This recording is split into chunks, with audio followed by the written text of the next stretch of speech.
आज दिल्ली में हज कमेटी का एक गैर कानूनी, गैर संवैधानिक चुनाव हुआ है।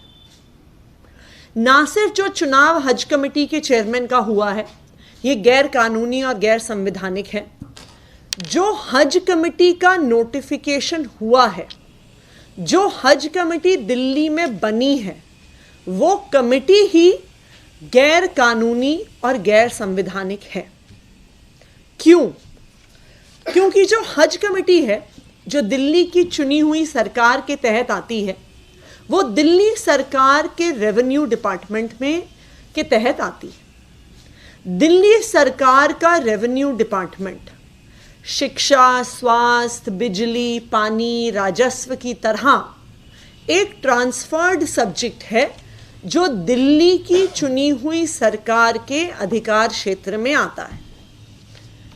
इन ट्रांसफर्ड सब्जेक्ट्स पर एलजी साहब की कोई भी इंडिपेंडेंट डिसीजन मेकिंग पावर नहीं है।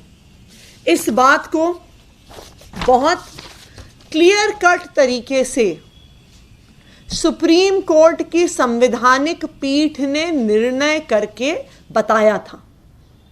जो सुप्रीम कोर्ट की संवैधानिक पीठ थी, उसने अपने आदेश में ब्लैक एंड वाइट शब्दों में सिर्फ एक बार नहीं, दो बार यह स्पष्ट किया that the lieutenant governor has no independent decision making authority. संवैधानिक पीठ ने कहा कि सिर्फ 3 ऐसे मुद्दे हैं जो केंद्र सरकार के तहत आते हैं और जिन पर उनका नुमाइंदा जो एलजी साहब हैं, जो लेफ्टिनेंट गवर्नर हैं, उस पर वो निर्णय ले सकते हैं। Number 1 land, number 2 law and order और number 3 police.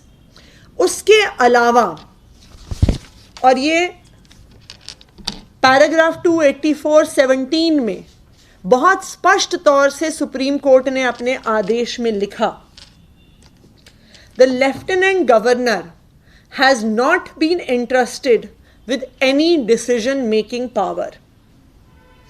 The meaning of aid and advice employed in Article 239AA means that the Lieutenant Governor of Delhi is bound by the aid and advice of the Council of Ministers.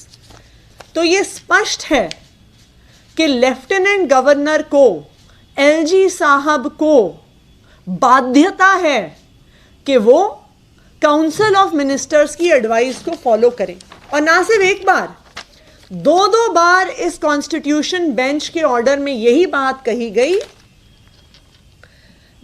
फिर से paragraph 475(20) में यह लिखा है, there is no independent authority vested in the lieutenant governor to take decisions.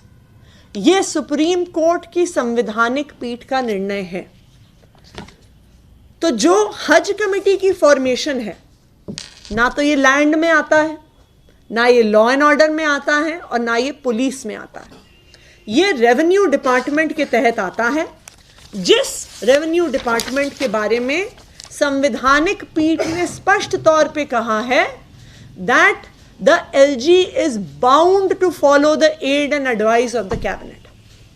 पर हमारे LG साहब, उनके लिए तो संविधान कुछ नहीं है, उनके लिए तो कानून कुछ नहीं है, उनके लिए तो सुप्रीम कोर्ट की संवैधानिक पीठ कुछ नहीं है। वो तो अपने आप को कानून के ऊपर मानते हैं, संविधान के ऊपर मानते हैं। और जब दिल्ली की चुनी हुई सरकार ने उनको हज कमेटी के मेंबर जो नॉमिनेट होने थे, जो सदस्य बनने थे, उन नामों में फेर बदल कर एलजी साहब ने गैर कानूनी, गैर संवैधानिक तरीके से हज कमेटी बनाई। उसके बाद उन्होंने जोर जबरदस्ती करके, अफसरों को धमकियां देके और ये कहकर कि अगर तुमने ये हज कमेटी नहीं नोटिफाई करी तो मैं तुम्हें सस्पेंड कर दूंगा, गैर कानूनी तरीके से अफसरों से इस हज कमेटी को नोटिफाई कराया।